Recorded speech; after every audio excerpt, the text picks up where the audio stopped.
Lil Durk, whose real name is Dirk Banks, is facing 2 additional felony charges, including conspiracy.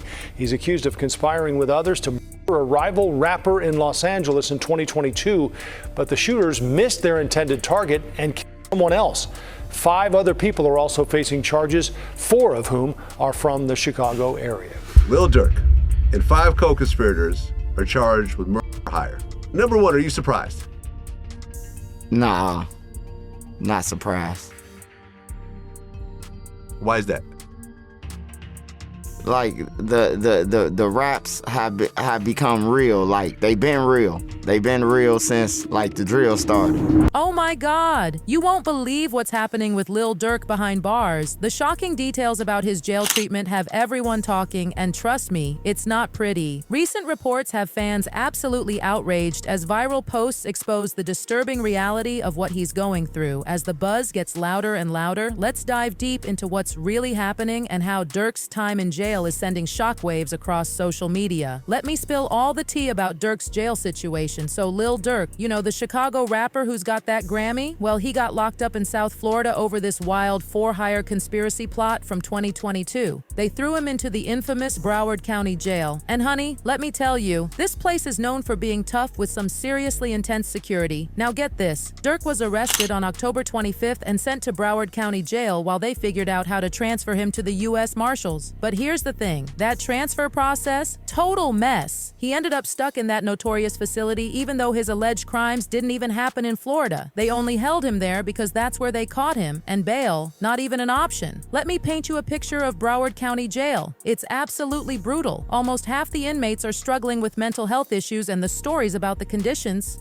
chilling. This place is massive, darling. 4 different sections in the main jail. It's where they keep some of Florida's most dangerous criminals. Some people were whispering that Durk was housed near YNW Melly, another high-profile inmate in the same jail. But don't get it twisted. There's absolutely no VIP treatment in there. They sort prisoners based on how serious their crimes are, and security is tight as can be across the board. Picture this, an 8-story fortress with cameras watching your every move. But despite all that surveillance, there have been some seriously disturbing accusations about staff mistreating inmates. We're talking physical and straight-up neglect. And here's the really messed up part. Florida laws block the public from seeing any footage from inside, so we can't even confirm what's really going down behind those walls. But former inmates, they're telling some absolutely horrifying stories about the conditions, especially for people dealing with mental health issues. While Durk was in Broward, some mental health concerns started popping up. And when you hear about other inmates being locked in extreme isolation for over 100 days without proper care, it's absolutely heartbreaking.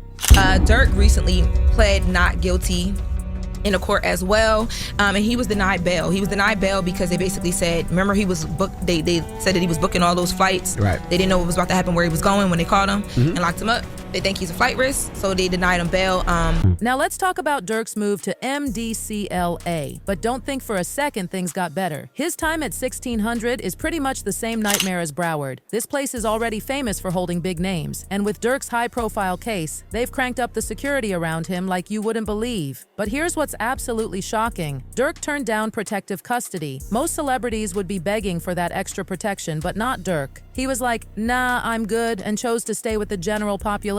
Talk about bold, but surprisingly, it seems to be working out for him. Word from inside says the other inmates aren't giving him any trouble. They're actually treating him pretty well. Let me tell you why Lil Durk is really in jail right now. It's about revenge for King Von, and it's absolutely wild. He's not alone in this either. 5 other members of his OTF crew got caught up in the same mess. Now here's where it gets really interesting. The feds aren't just looking at OTF as a music group anymore. They're saying it might be operating more like a gang. Everything centers around this shooting that went down on August 22nd. According to prosecutors, Durk and his crew were hunting down Quando Rondo. You know, the guy connected to King Von's passing. They weren't playing around either. They actually used an OTF member's credit card to book flights to Los Angeles, all to track Rondo down. One of Durk's crew members even set up their accommodations and hooked them up with firearms. The whole thing played out like a movie. They rented 2 cars to follow Quando and his cousin. Then when Quando and his cousin stopped for gas, that's when everything went down. They jumped out and opened Quando somehow managed to escape without getting hurt, but tragically his cousin wasn't so lucky. And get this, prosecutors say the group met up at a restaurant afterward to discuss payment for the hit. They even bought round-trip tickets back to Chicago, which prosecutors are now using as evidence, along with alleged CCTV footage of the whole thing.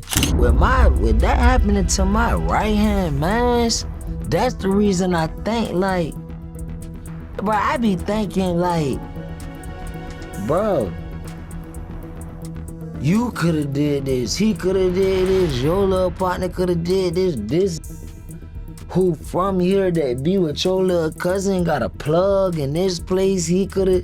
I just think so many ways about it to the point where, bro, I done took the thought of art of war to a whole nother level. The aftermath was absolutely devastating. A video surfaced showing Quando talking to cops, completely broken down when he saw them removing his cousin's body from the car. His cousin, Lil Pob, was gone, and the only reason why? Simply because he was next to Quando at the wrong time. Later, Quando opened up in this heartbreaking interview about how the whole thing affected him, always looking over his shoulder, constantly on edge, even years later. But hold on to your seats, because this story goes even deeper. Would you believe that before all this drama, Quando Rondo actually looked up to Durk? I mean, we're talking serious respect here. He even called him a mentor and big brother. I had a relationship with the big bro. Not want to say his name. Not, you feel me? You know what I'm talking about, the dude that was on my album. Okay. Like, it was all love with us from my understanding. I've heard you say positive things about him. In this absolutely revealing 2021 interview with Angela Yee, Quando opened up about his relationship with both Durk and King Von, and let me tell you, it was eye-opening. He started talking about his bond with Durk, which used to be rock solid. They even had a song together before all the King Von tragedy went down. Quando was super clear about one thing. He wasn't name-dropping for clout or attention. He was just trying to tell his side of the story. The way Quando talked about Durk back then, pure admiration, called him big bro and everything. He swears he always spoke highly of Durk and felt like most of the beef was one-sided. While he didn't want to dive too deep into the conflict, he did mention his crew wanted some kind of compensation for their work. Can you believe Quando had been looking up to Durk since he was just 12 years old? But clearly those feelings weren't mutual. Now about King Von's passing, everybody's been asking whether Quando Rondo was really responsible. There's this footage from that night showing King Von in a white shirt walking up to Quando, who was just hanging by a car. After some kind of confrontation, Quando left, but then his friend L. Tim ended up firing those fatal shots that took Von's life. When Quando talked about it with Angela Yee, he described feeling like he was watching everything happen from outside his body. He acknowledged Von's tough reputation, but emphasized just how serious the situation became. The official story? Quando was just chilling in his car outside a club, waiting for a friend. When he got out, he ran into Von and his crew, who were apparently looking for trouble. When Quando's friend Lil Tim saw him getting attacked, he stepped in and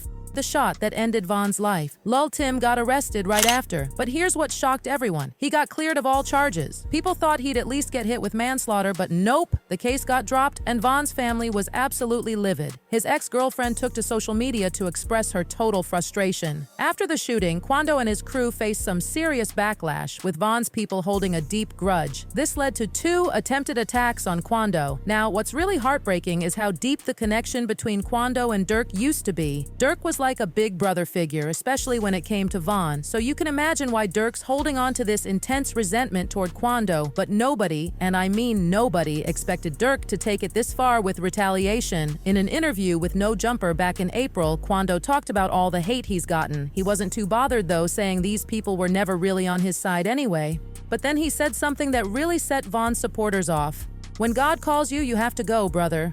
While Quando didn't start the beef, comments like that definitely didn't help cool things down, especially with people who might have gang ties. Now, here's where it gets really interesting. Durk keeps saying he's not involved in gang activities, but his close ties to Von suggest otherwise. With all their history, it's hard to believe OTF is just a music group and nothing more. Even though that February 2019 shooting was a while ago, Durk didn't get arrested until May, when he decided to turn himself in. But wait, there's more. Remember FBG Duck? His family jumped into this whole mess, accusing both Durk and Von of being involved in Duck's death. Just weeks before Durk's arrest, Duck's mom filed this explosive lawsuit naming Durk and Von directly. The lawsuit spills all the tea about how OTF operates more like a criminal organization than a music company. They even dragged big names like Sony into it, claiming these companies supported artists involved in illegal activities.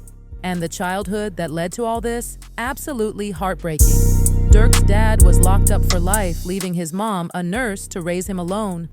Without guidance, he turned to the streets. By 2013, Lil Durk was arrested for carrying a .40 caliber handgun and spent 6 months in jail, missing the birth of his first child. He's lost 20 to 30 friends to violence, including his close friend Nusky, his brother in 2021, and of course King Von in 2020. Lately, Durk's been talking about wanting to change his life. He even tweeted about getting his criminal record cleared, calling it a fresh start. He says he's all about second chances now, thanking his faith and supporters for helping him move forward. But here's the million-dollar question. If he's found guilty of arranging the hit on Pab, he could be looking at life behind bars. So what do you think? Is Durk really committed to turning his life around, or is his past still pulling him back into the darkness? The streets are watching, and only time will tell how this story ends. Make sure to check out this video too and let us know your thoughts down below.